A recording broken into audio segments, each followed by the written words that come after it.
Hello students, कल हमने osmosis पे बात करी थी। ओस्मोसिस क्या है ये भी कल हमने डिस्कस कर लिया था। आज बात करते हैं ओस्मोटिक प्रेशर पे। ठीक है, ओस्मोसिस क्या है एक बार उसको रिपीट करते हैं और फिर ओस्मोटिक प्रेशर की तरफ हम चलते हैं। तो ओस्मोसिस मैंने बताया था, सॉल्वेंट पार्टिकल मूव करते हैं लो कंसंट्रेशन से हाई कंसंट्रेशन की ओर। ये ओस्मोसिस है किसके थ्रू? Semi permeable membrane. यानी जो सॉल्वेंट पार्टिकल हैं वो सेमी परमेबल मेम्ब्रेन में इतने छोटे छिद्र होते हैं कि उसमें से केवल सॉल्वेंट पार्टिकल ही बाहर निकल सकते हैं, सॉल्यूट पार्टिकल बाहर नहीं निकल सकते। तो अब क्या होता है, जब सॉल्वेंट पार्टिकल उस सेमी परमेबल मेम्ब्रेन में से क्या होते हैं, लो कंसंट्रेशन से हाई कंसंट्रेशन की ओर क्या करते हैं, मूव करते हैं। इसी को कहते हैं ओस्मोसिस। ठीक है, या ये कह सकते हैं कि सॉल्वेंट पार्टिकल डाइल्यूट सॉल्यूशन से कंसंट्रेट सॉल्यूशन की ओर क्या करते हैं, मूव करते हैं। इसमें से सेमी परमेबल मेम्ब्रेन में से होते हैं। तो ये है ओस्मोसिस। एक और बता दूं आपको, सेमी परमेबल मेम्ब्रेन का ध्यान रखना, उसके छिद्र इतने ही छोटे हैं कि उसमें से सॉल्वेंट पार्टिकल बाहर निकल सकते हैं, सॉलिड पार्टिकल कभी भी उससे बाहर नहीं निकलते।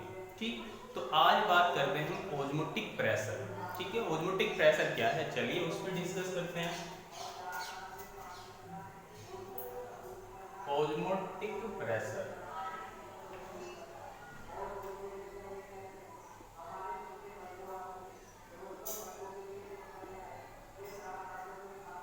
ओस्मोटिक प्रेशर और ओस्मोसिस के मैंने आपको एग्जाम्पल से बताए थे।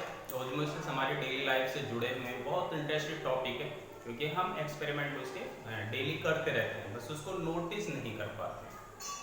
तो देखिए, जैसे किशमिश का दूध में या पानी में फूलना, ओस्मोसिस।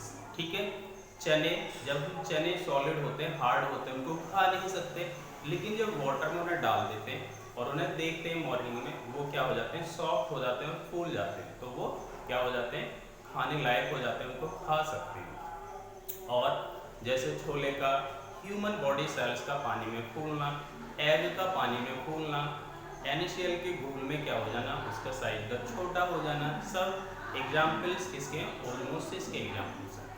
अब ओस्मोसिस में जो ओस्मोटिक प्रेशर का वर्क क्या है, ओस्मोटिक प्रेशर किसका निकालते हैं हम, और ओस्मोटिक प्रेशर हम कैसे उसको सॉल्व कर सकते हैं उसको देखते हैं। तो देखिए, ओस्मोटिक प्रेशर है, एक डायग्राम बनाते हैं। ये डायग्राम बनाया है,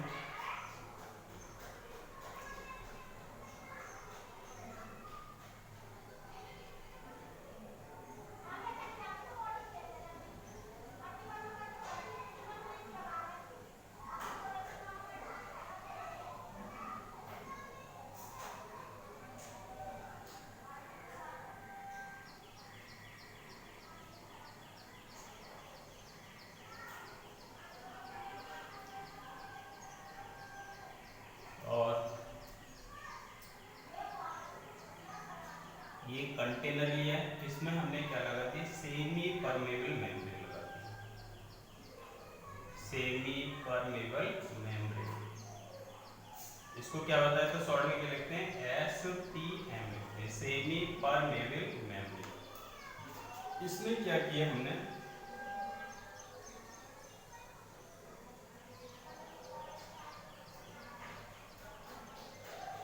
इसमें तो हमने भर दिया प्योर सॉल्वेंट, इसमें तो भर दिया प्योर सॉल्वेंट, और इसमें क्या कर हमने भर दिया सॉल्यूशन।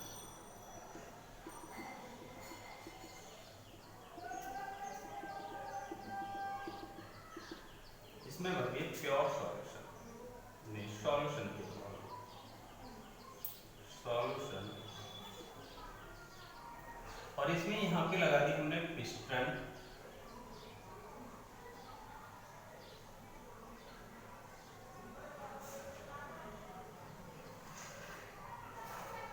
ये लगा दी पिस्टन, ये क्या है, पिस्टन। ठीक, तो यानी हमने एक डायग्राम लिया है, उसको सेमी परमेबल मेम्ब्रेन से उसके दो पार्ट किए। एक में हमने सॉल्वेंट, प्योर सॉल्वेंट भर लिया और एक में सॉल्यूशन। और सॉल्यूशन वाले भाग में हमने ऊपर से क्या लगा दी, पिस्टन। पिस्टन क्या होती है, पेपर की तरह उसका वेट होता है, बहुत हल्की होती है। ठीक है, पिस्टन है, कभी पिस्टल मत समझ लेना, चलाने वाले नहीं है पिस्टन।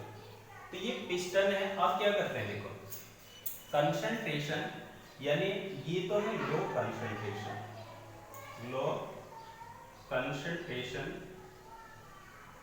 ये वाला, और सॉल्यूशन की क्या, हाई कंसंट्रेशन, हाई कंसंट्रेशन। ठीक है, तो कंसंट्रेशन किस बेस पर लेके चले हम, सॉल्यूट बेस पे। ठीक है, अगर हम कंसंट्रेशन देखें, सॉल्वेंट की कंसंट्रेशन देखें तो सॉल्वेंट की कंसंट्रेशन तो यहाँ ज़्यादा है, इधर सॉल्वेंट की कंसंट्रेशन कम, लेकिन जनरली हम किसकी कंसंट्रेशन लेके चले हैं, सॉल्यूट की। तो ध्यान रखना, सॉल्यूट की कंसंट्रेशन लेके चले हैं।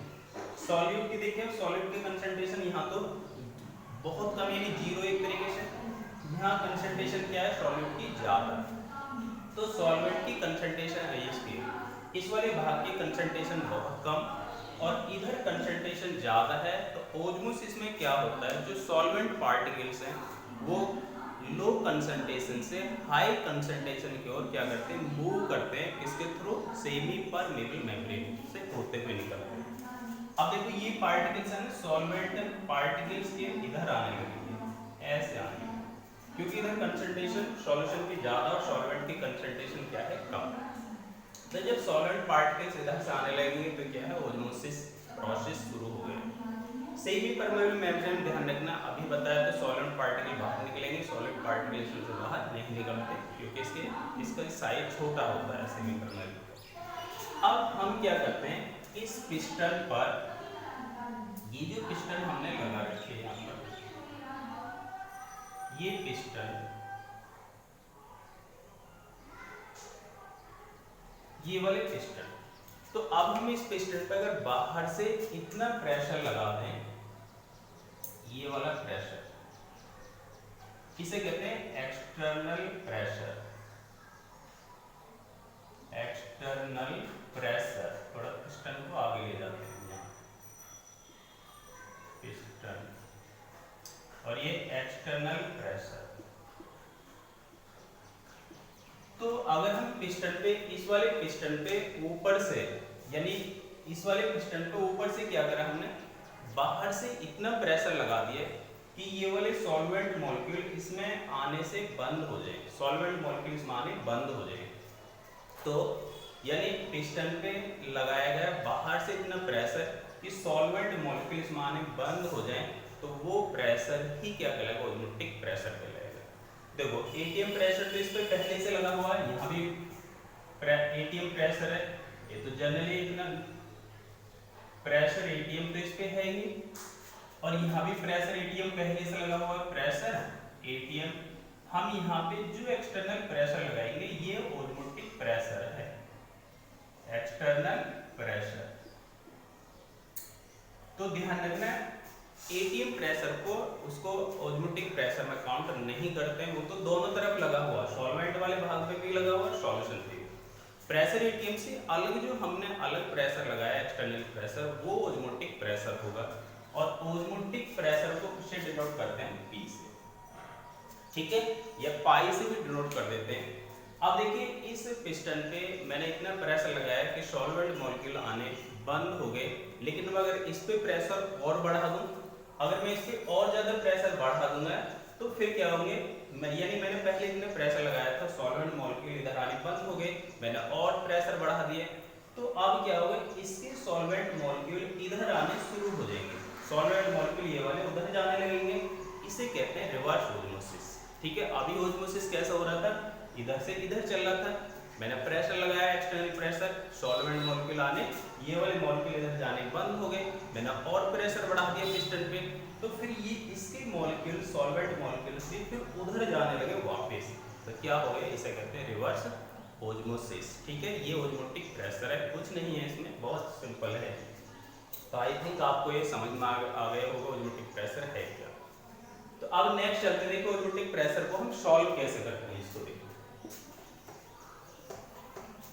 ओस्मोटिक प्रेशर, इस पे जो प्रेशर लगा है यानी ये है P समानुपाती मोलरिटी ऑफ सॉल्यूशन,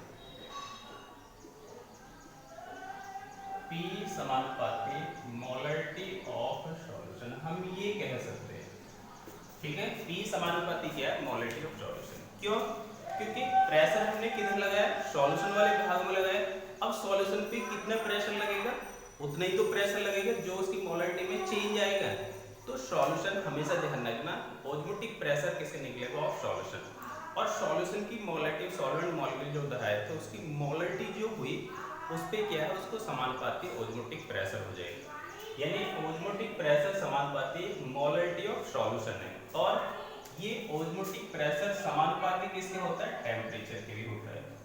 टेम्परेचर किस में लेते हैं इसको? इन केल्विन। टेम्परेचर किस में ले लिए? केल्विन में लेते हैं यहाँ पर हमेशा। ठीक है, तो अब ये P समानुपाती T और P समानुपाती मोलरिटी ऑफ सॉल्यूशन। ठीक है, अब इसको हम क्या कह सकते हैं? P बराबर क्या हो जाएगा? P बराबर mRT लिख सकते हैं। अब देखो R कहां से आएगा? R क्या है? कांस्टेंट। किसका कांस्टेंट? Solution constant. M क्या है? मोलरिटी। देखो दोनों क्या है? प्रोपोर्शनल है तो m इंटू टी रख लिए, प्रोपोर्शनल और प्रोपोर्शनल को r में चेंज कर लिए, तो ये बन गया P बराबर mRT। देखो m t और ये क्या है? r, तो P बराबर क्या बना? mRT। अब यहाँ पे देखो T क्या है? T है एब्सोल्यूट टेम्परेचर, एब्सोल्यूट टेम्परेचर। और ये क्या है? R क्या है? सॉल्यूशन कांस्टेंट है। क्या है? Solution constant. और n क्या है? Molarity of solution, molarity of solution. और P क्या है यहाँ पर? ये osmotic pressure of solution, osmotic pressure of solution. ठीक है, ये इक्वेशन हल हो गया है। इसको फॉरवर्ड चलते हैं, आगे की तरफ सॉल्व करते हैं।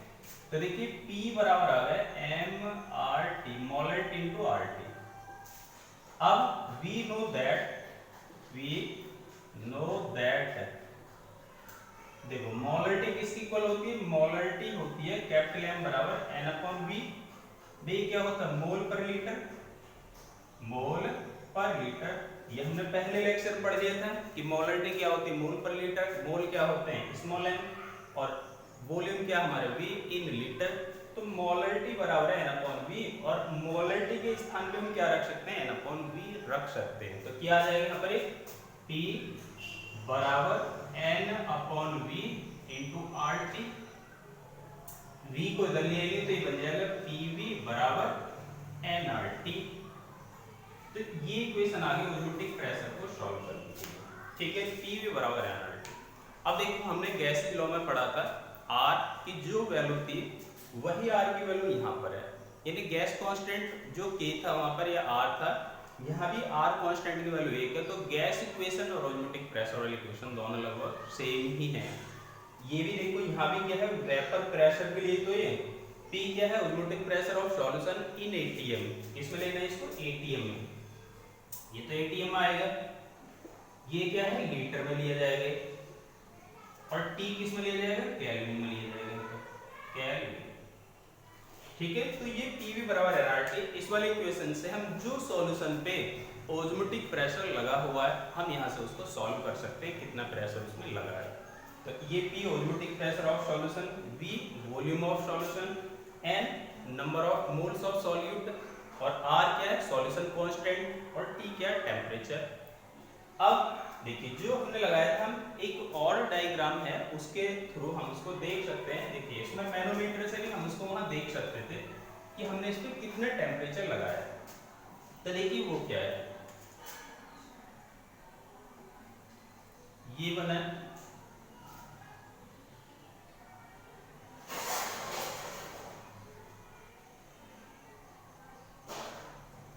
यहाँ पे पिस्टन लगा दी हमने, ये पिस्टन लग गई।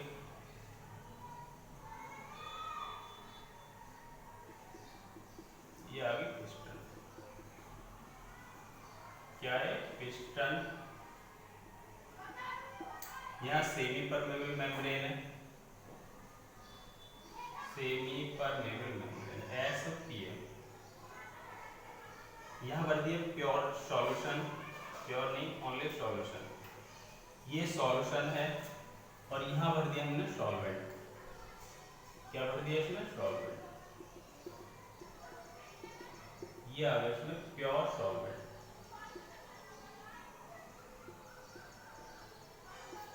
और इसमें भर दिया सॉल्यूशन, ये बस। अब देखो इसमें है यहाँ अगर हम मैनोमीटर यहीं जोड़ देते इसमें, ये मैनोमीटर ऐसा होता है, ये मैनोमीटर यहाँ से खुला हुआ है, ये एक छोटी नीडल है और एक होती है बड़ी नीडल, ऐसे इस पर नंबर डले होते हैं 1 2 3 4 5 6 7 8 9 10 11 ऐसे 12 ऐसे नंबर डले हुए होते हैं, इसे कहते हैं मैनोमीटर। मैनोमीटर का काम क्या है, जो प्रेशर लगाया उसमें प्रेशर को मेजर करना, मापना। अब इसके पिस्टन पे हम जितना बाहर से प्रेशर लगाएंगे, एक्सटर्नल प्रेशर जो लगेगा वो एक्सटर्नल प्रेशर इसमें आ जाएगा, और इसमें हम देख के बता सकते हैं कि सॉल्यूशन पे कितना प्रेशर लगा, जिससे सॉल्वेंट मॉलिक्यूल आने बंद हो जाए, तो हम उसको यहाँ मैनोमीटर द्वारा भी इसको सॉल्व कर सकते हैं और कैलकुलेशन द्वारा भी उसको सॉल्व कर सकते हैं। ठीक है, तो ऑस्मोसिस कंप्लीट हुआ आपका, ऑस्मोटिक प्रेशर कंप्लीट हुआ। थोड़ा सा एक डिफ्यूजन को और डिस्कस कर लेते हैं और फिर नेक्स्ट टॉपिक देखते हैं, डिफ्यूजन।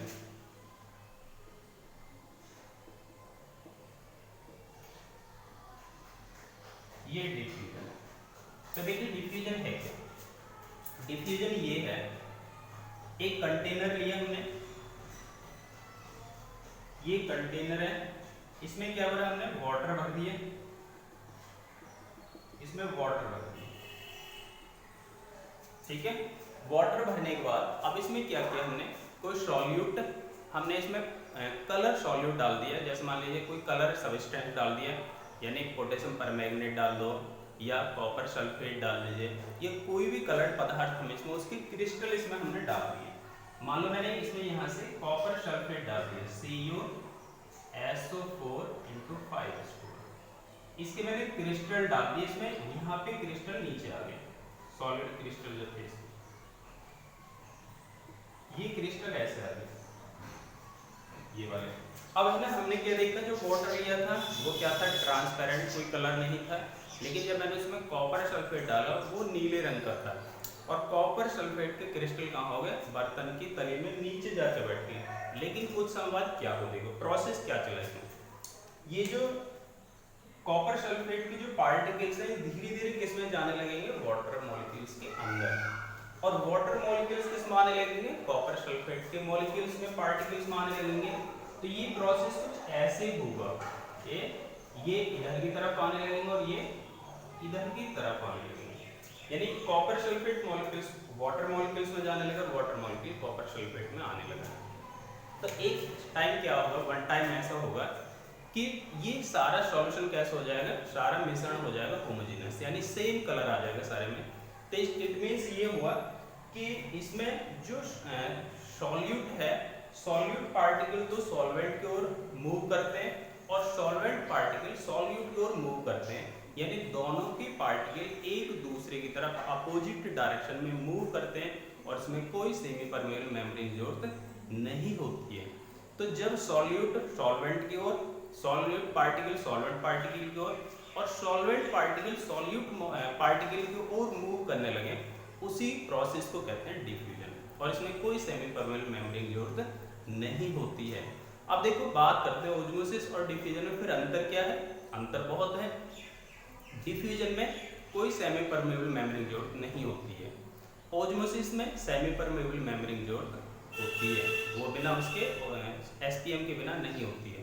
सेकंड क्या है, ऑस्मोसिस में सॉल्वेंट पार्टिकल ही मूव करते हैं एक तरफ, इसमें दोनों पार्टिकल एक दूसरे की तरफ मूव करते हैं, ठीक है। थर्ड, ऑस्मोसिस कैसा है, स्पॉन्टेनियस प्रोसेस है, और डिफ्यूजन कैसा है, डिफ्यूजन एक तरीके से ये भी, डिफ्यूजन में देखो दोनों पार्टिकल्स एक दूसरे की तरफ चले ना, तो इस वाले है तो ये भी स्पॉन्टेनियस है, लेकिन इसमें क्या वो थोड़ा स्लो होता है, वो प्रोसेस स्लो है, ये प्रोसेस थोड़ा सा फास्ट है।